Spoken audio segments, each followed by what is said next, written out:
जी।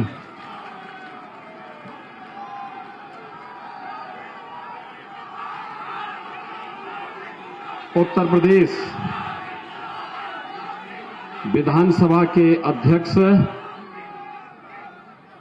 और इस सीट से वर्तमान में अभी विधायक के रूप में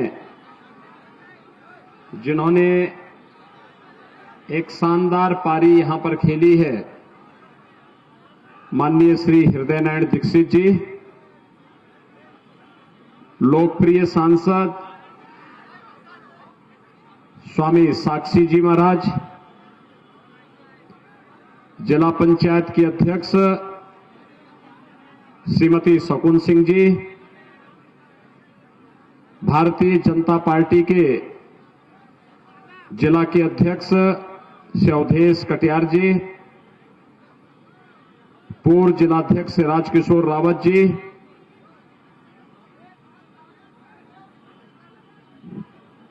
पूर्व सांसद श्री देवी बख्श सिंह जी, विधानसभा के प्रभारी श्री मान सिंह पटेल जी, पूर्व जिला पंचायत अध्यक्ष श्रीमती संगीता सेंगर जी, आज के इस कार्यक्रम में उपस्थित भारतीय जनता पार्टी के सभी पदाधिकारीगण, इस विधानसभा सीट से उपस्थित भारतीय जनता पार्टी के समर्थन में उपस्थित भाइयों बहनों, हम सब यहां पर आज आए हैं भारतीय जनता पार्टी के सुयोग्य प्रत्याशी श्री आशुतोष शुक्ला जी के समर्थन में आप सब से अपील करने के लिए आज ये मंच आपके बीच में यहां पर उपस्थित है। मैं सबसे पहले महान स्वतंत्रता संग्राम सेनानी राजा राव राम बख्श सिंह जी और राणा बेनी माधव जी जैसे महान राष्ट्रभक्तों, साहित्यकारों, स्वतंत्रता संग्राम सेनानियों की इस पावन धरा को कोटि कोटि नमन करते हुए आप सभी का मैं हृदय से स्वागत करता हूं, अभिनंदन करता हूं। भाइयों बहनों, आप सब सौभाग्यशाली हैं कि आपकी ये धरती मां गंगा के आशीर्वाद से यहां विकास की एक नई ऊंचाइयों को प्राप्त करने के लिए उतावला दिखाई देती है। 2017 के पहले आपके जनपद की क्या स्थिति थी और प्रदेश की क्या स्थिति थी, ये किसी से छुपा हुआ नहीं है। उसकी एक छोटी सी झलक मैं यहां पे आपके सामने रखना चाहूंगा। आज गुजरात के अहमदाबाद की एक न्यायालय ने गुजरात के एक सीरियल ब्लास्ट के मामले में अपना फैसला सुनाया है। उसमें मृत्युदंड प्राप्त होने वाला एक आतंकी का संबंध दुर्भाग्य से आजमगढ़ से भी है और उसके परिवार का संबंध समाजवादी पार्टी से है। आप अनुमान कर सकते हैं समाजवादी पार्टी के मंसूबे क्या हैं। और ये केवल आज की आतंकी घटना पर न्यायालय के आए हुए फैसले से नहीं,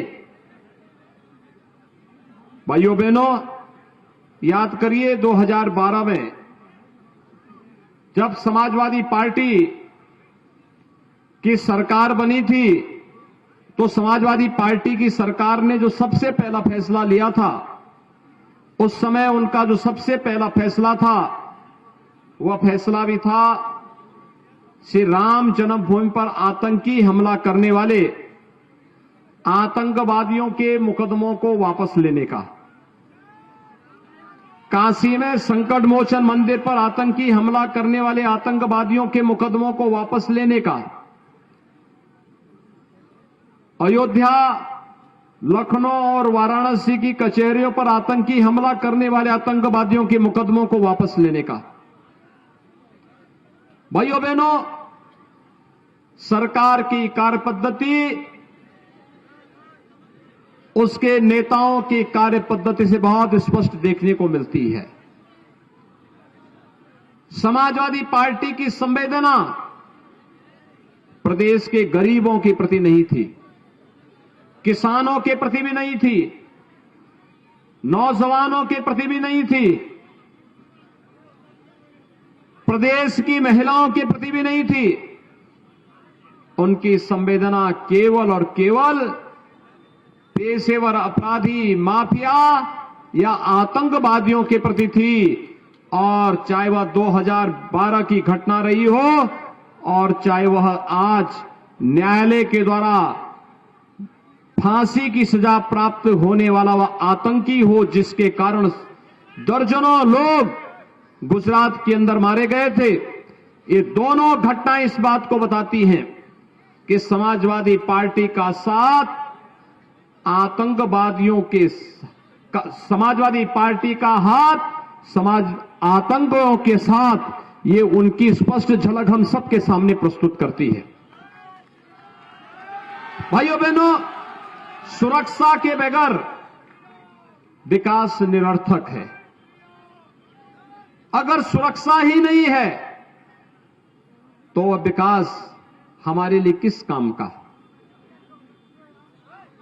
बड़ी बड़ी घोषणाएं करते रहे, लेकिन अगर दंगा फसाद होता रहे, रोज कर्फ्यू लगते रहे, बेटियां सुरक्षित न रहे, आतंक का माहौल बना रहे, बमबाजी होती रहे, कौन व्यक्ति अपने आप को सुरक्षित महसूस कर सकता है और कौन विकास कर सकता है? विकास के लिए सुरक्षा आवश्यक है। और 5 सालों के अंदर उत्तर प्रदेश के अंदर 5 साल पहले आपने भारतीय जनता पार्टी को प्रधानमंत्री मोदी जी के आह्वान पर आशीर्वाद दिया था। और भाइयों बहनों, मैं कह सकता हूं कि 5 साल उत्तर प्रदेश के अंदर एक भी दंगा न होना। 5 साल में उत्तर प्रदेश के अंदर दर्जनों कस्बे 5 साल पहले ऐसे थे जहां से व्यापारी पलायन कर रहे थे। 5 सालों में वे सभी व्यापारी वापस आकर के अपना कारोबार कर रहे हैं। सुरक्षा का एक बेहतरीन वातावरण प्रदेश के अंदर हुआ और इस कानून के राज का मतलब आज उत्तर प्रदेश के अंदर देखने को मिल रहा है। कानून के राज का मतलब प्रदेश के अंदर निवेश का बढ़ना, निवेश का मतलब उद्योग का लगना, उद्योग का मतलब नौजवानों को रोजगार मिलना, और नौजवानों को रोजगार का मतलब प्रदेश आर्थिक विकास की पथ पर तेजी के साथ आगे बढ़ने का कार्य कर रहा है। आज उत्तर प्रदेश देश की नंबर 2 की अर्थव्यवस्था बना है। यह वही उत्तर प्रदेश है जो आबादी में सबसे बड़ा था, लेकिन भाइयों बहनों, जब विकास की रफ्तार की बात पूछी जाती थी, उत्तर प्रदेश को यह माना जाता था कि उत्तर प्रदेश तो एक बीमारू राज्य है। हमने 5 वर्ष के अंदर उत्तर प्रदेश को बीमारू राज्य की श्रेणी से ऊपर उभार करके आज प्रदेश को प्रगति के पथ पर अग्रसर करते हुए देश की नंबर 2 की अर्थव्यवस्था बना दिया है। और हमारा संकल्प है इसे नंबर 1 की अर्थव्यवस्था बनाना है। भाइयों बहनों, वर्तमान में पूरा देश और पूरी दुनिया कोरोना महामारी का सामना कर रही है। कोरोना के कारण दुनिया के अंदर लाखों लोगों की मौत हुई। उन सभी के प्रति हमारी संवेदना है। लेकिन याद करिए, जब कोरोना आया था, प्रधानमंत्री मोदी जी ने देश के लोगों को आह्वान किया था और सरकारों से कहा था, हमें जान भी बचाना है, जहान भी बचाना है।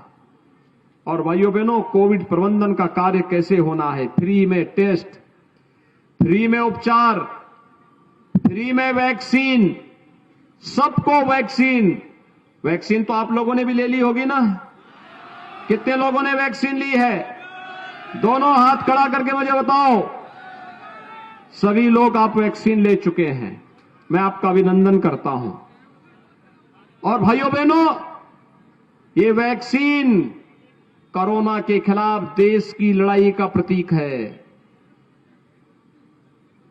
वैक्सीन लिया है तो कोरोना हारेगा, कोरोना हारेगा तो भारत जीतेगा।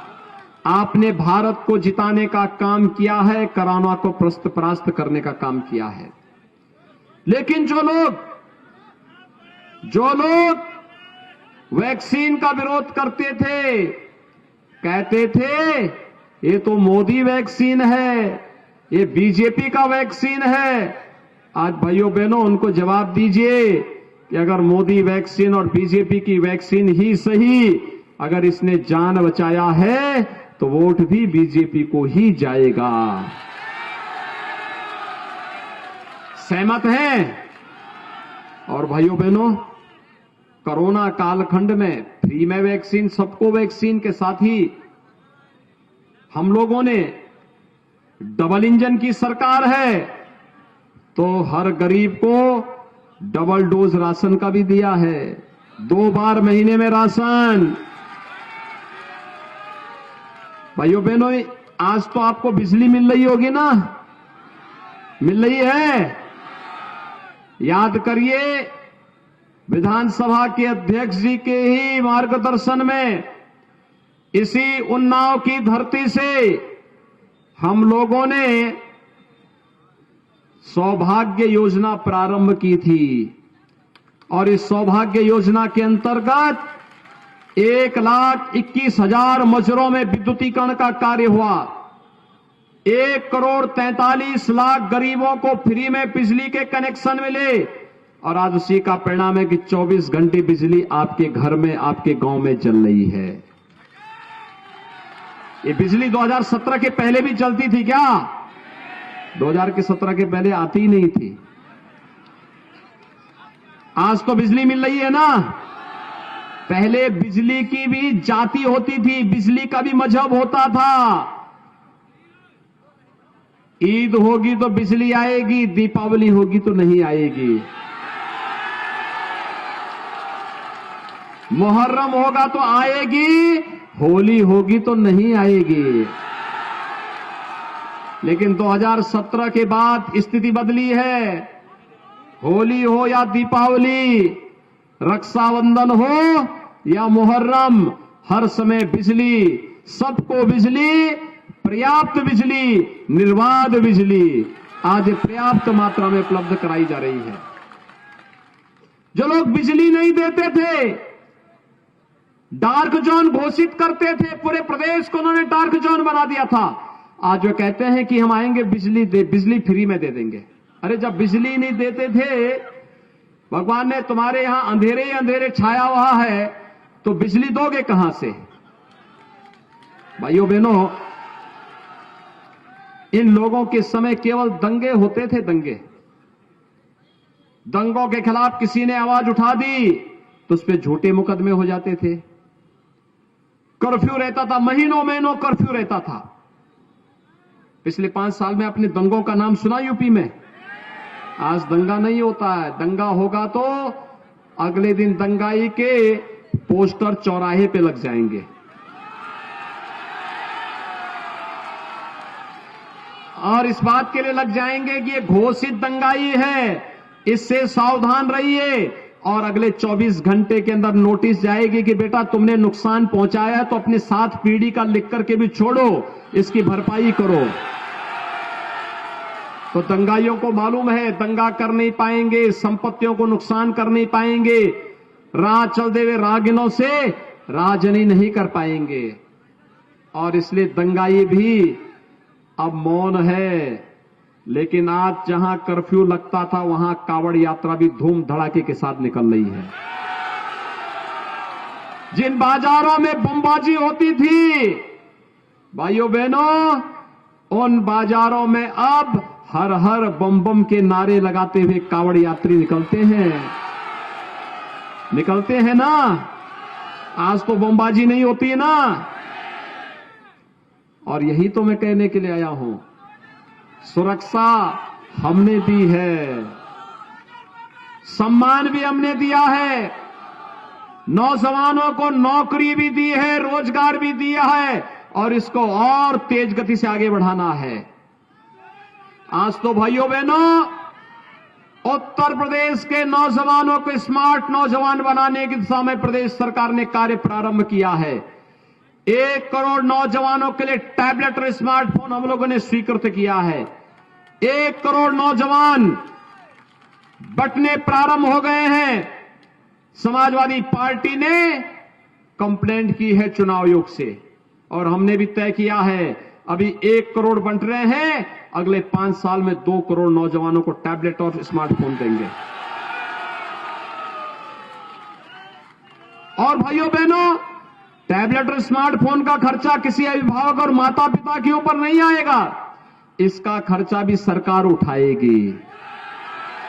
ऑनलाइन एजुकेशन, ऑनलाइन एग्जामिनेशन और कंपटीशन की तैयारी भी उसी टैबलेट और स्मार्टफोन से हमारा प्रदेश का युवा करेगा और देश की बड़ी से बड़ी परीक्षाओं में अव्वल स्थान प्राप्त करके उत्तर प्रदेश का नाम रोशन करेगा। भाइयों बहनों, ये अपने को समाजवादी कहते हैं, लेकिन भाइयों बहनों ये समाजवादी नहीं है। समाजवादी थे कोई तो डॉक्टर लोहिया थे, समाजवादी कोई था तो भाइयों बहनों आचार्य नरेंद्र देव थे। ये लोग समाजवादी नहीं, नाम समाजवादी है, काम तो तमंचावादी है, तमंचावादी, और सोच परिवारवादी। मैं सुबह से मैनपुरी में गया हूं। पहले मैनपुरी की सभा मैंने की, फिर वहां से करहल गया और भाइयों बहनों करहल के बाद तब कानपुर में 2 सभा करने के बाद तब मैं आप उन्नाव में भगवंत नगर में आया हूं।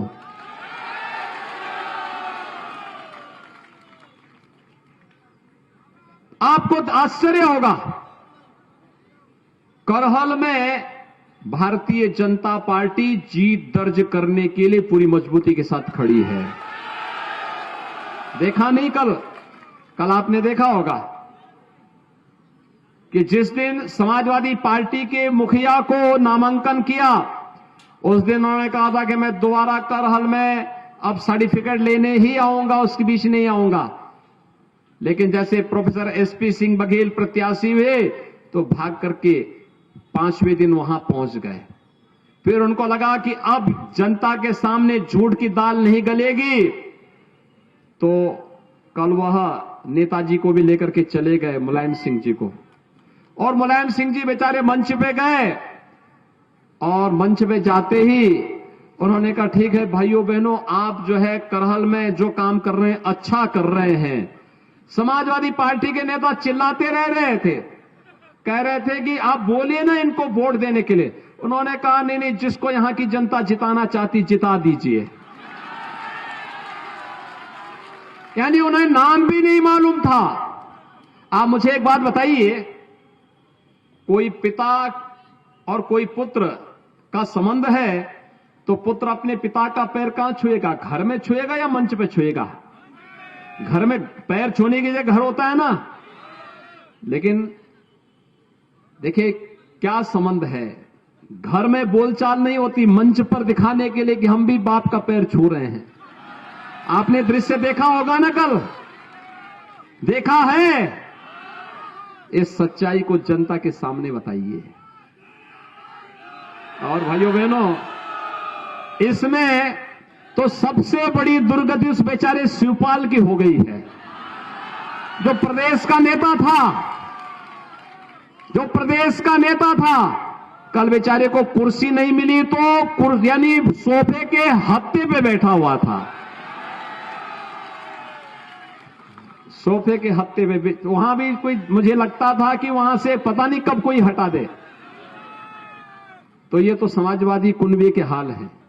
जिनको स्वयं पे विश्वास न हो, उस पे प्रदेश की जनता कैसे विश्वास कर सकती है, करेगी क्या? और भाइयों बहनों, इनका विकास का मॉडल क्या था? देखिए, भारतीय जनता पार्टी की सरकार 2017 में आई। 2012 से 2017 के बीच समाजवादी पार्टी की सरकार थी। कितने गरीबों का मकान बनाने उन्होंने, प्रदेश में 18,000 गरीबों के लिए मात्र मकान स्वीकृत किए थे, दिया किसी को नहीं। और भारतीय जनता पार्टी की डबल इंजन की सरकार आई, उत्तर प्रदेश में 43,50,000 गरीबों को एक एक मकान मिला है। 43,50,000 गरीबों को। 2,61,00,000 गरीबों के लिए शौचालय बने हैं। 15 करोड़ गरीबों को महीने में 2 बार फ्री में राशन की सुविधा मिल रही है। और भाइयों बहनों, 9 करोड़ लोगों को प्रदेश के अंदर 5 लाख रुपए की स्वास्थ्य बीमा का कवर भारतीय जनता पार्टी की डबल इंजन की सरकार दे रही है। सबका साथ, सबके विकास की इस भावना को आगे बढ़ा रहे हैं। यहां पर हमारे अध्यक्ष जी भी कह रहे थे, चंद्रिका देवी के मंदिर के पुनरुद्धार का कार्य हो, यहां पर सौभाग्य योजना के माध्यम से हर घर बिजली देने का कार्य हो, और अभी तो हम लोग उन्नाव जिले के हर घर में पाइप से आरओ का पानी पहुंचाने की कार्य योजना को भी स्वीकृत कर चुके हैं। हर घर नल की योजना ये भी आने वाला है। और विकास की योजनाओं को तेजी के साथ आगे बढ़ाने के साथ साथ यहां पर मुझे बताया गया भी कि राजा राम बख्श सिंह शिक्षा प्रसार समिति के द्वारा शिक्षा में बहुत अच्छा काम हो रहा है। 8 महाविद्यालय संचालित हैं, 15,000 बच्चे पढ़ रहे हैं, और अपना निजी विश्वविद्यालय भी ये शिक्षा प्रसार समिति स्थापित कर रही है। राज्य सरकार की नीति आ गई है, और आप देखना अगले उसमें विश्वविद्यालय भी आपका यहां पर खड़ा आपको मिलेगा। भाइयों बहनों, उत्तर प्रदेश में विकास सबका, सम्मान सबको, लेकिन तुष्टीकरण किसी का नहीं। हमारे विकास तो आप उंगलियों में गिना सकते हैं। यहां पर चाहे वह महाप्राण के स्मारक और पुस्तकालय के निर्माण का रहा हो, चाहे वहां स्वतंत्रता संग्राम सेनानी चंद्रशेखर आजाद जी के भव्य स्मारक के निर्माण के कार्यक्रम को आगे बढ़ाने का हो, सरकार ने उसे तेजी के साथ आगे बढ़ाया। पहले प्रदेश के अंदर केवल सिपाही महोत्सव होता था। सिपाही महोत्सव में आयोजकों को स्वयं नहीं पता होता था क्या है, न उसमें कोई राग था, न कोई रंग था, न भाव थी, न भाषा थी। लेकिन भाइयों बहनों, आज उत्तर प्रदेश में अयोध्या में दीपोत्सव का आयोजन होता है। भगवान राम के अयोध्या की दीपावली पूरी दुनिया देखती है। मथुरा, वृंदावन, बरसाना में रंगोत्सव होता है, पूरी दुनिया देखती है। काशी की देव दीपावली पूरी दुनिया देखती है, और प्रयागराज का भव्य कुंभ और दिव्य कुंभ भी पूरी दुनिया देखती है। पूरी दुनिया देखती है। हमने कहा था ना कि रामलला हम आएंगे, मंदिर वहीं बनाएंगे। अयोध्या में भगवान राम का भव्य मंदिर के निर्माण का कार्य प्रारंभ हो गया है ना। अब तो कोई संदेह नहीं है ना। क्या ये काम सपा, बसपा और कांग्रेस के लोग कर पाते? भाइयों बहनों, भारतीय जनता पार्टी जो कहती है वो करके दिखाती है। विकास का कार्य युद्ध स्तर पर पूरी मजबूती के साथ, बिना रोक रुके, बिना डिगे, बिना झुके और बिना डिगे, जहां एक और विकास के कार्य चल रहे हैं, वहीं प्रदेश के अंदर भाइयों बहनों कानून का राज होगा।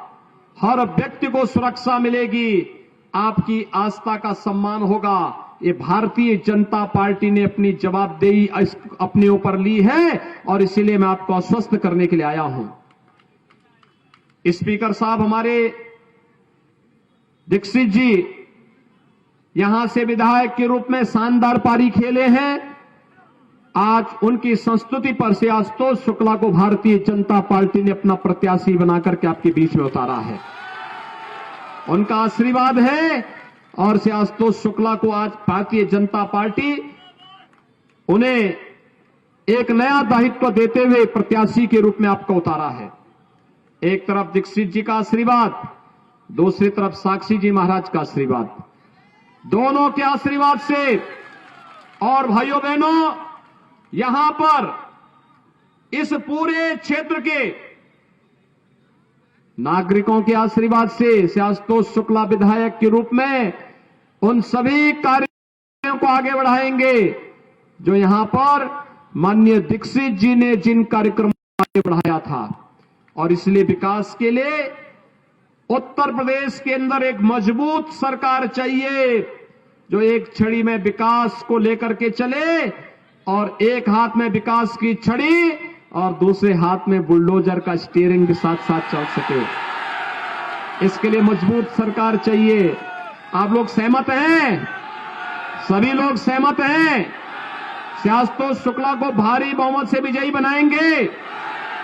भारतीय जनता पार्टी के हमारे जितने भी प्रत्याशी हैं, बांग और मऊ से श्रीकांत कटियार, सफीपुर से बंबालाल दिवाकर, मोहान से ब्रजेश कुमार, उन्नाव से पंकज गुप्ता, पुरवा से अनिल सिंह और भगवंत नगर से श्यास्तोष शुक्ला, इन सभी 6 के 6 प्रत्याशियों को विजयी बना के भेजेंगे।